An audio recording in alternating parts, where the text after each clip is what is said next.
Relapsed post-CAR T-cell therapy in diffuse large B-cell lymphoma is an increasing problem. We now use CAR T-cell therapy in a second-line treatment of patients with diffuse large B-cell lymphoma, and we also use it now for quite some time in the third line. Unfortunately, approximately 60% of the patients will relapse after this cellular intensive therapy, and outcome of those patients remains quite poor, with survival measured in months. So it's really an area of unmet medical need. What's also concerning about this patient population is that a lot of patients at the time of relapse, post-CAR T cells, these relapses are happening early on, and they are profoundly cytopenic with low neutrophil counts, platelets, and this limits their ability to tolerate chemotherapy or participate in the clinical trials. In fact, analysis by my colleague, Dr. Bazara, showed that only about half of the patients are able to participate actively in the clinical trials with post-CAR T-cell relapse. So one of the lessons here is that you really have to relax and change the inclusion criteria to clinical trials in this patient population to really address this unmet need, because we have now more and more patients presenting with post-CAR T-cell relapse. And to address this population, we have to be very mindful how the inclusion criteria to clinical trials are designed.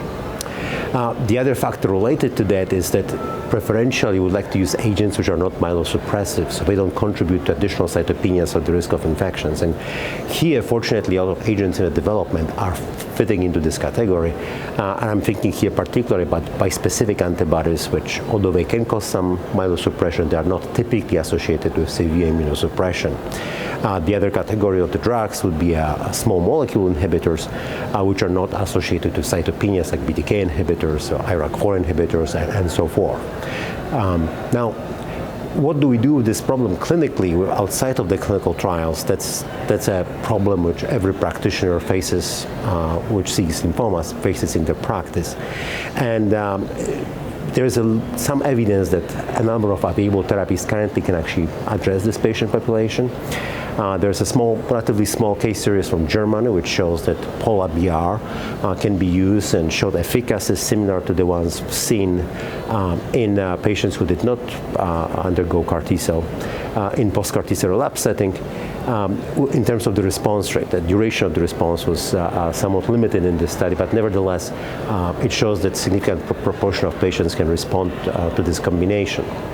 And the other option, which is very interesting for those patients because it's oral, it's been long postulated it can kind of mobilize those T cells or stimulate the CAR T cells, is Lenalidomide. And as a single agent, it has about 30% response rate, as our French colleagues have showed. Selinexor has been anecdotally effective.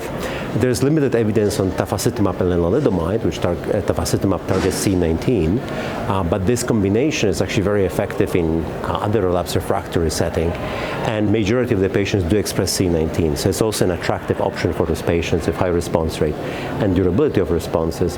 And finally, another agent which is approved targeting C19, loncastumixab, also can be used in this setting, and the response rates are similar to what we had seen in patients who did not undergo CAR T-cell therapy.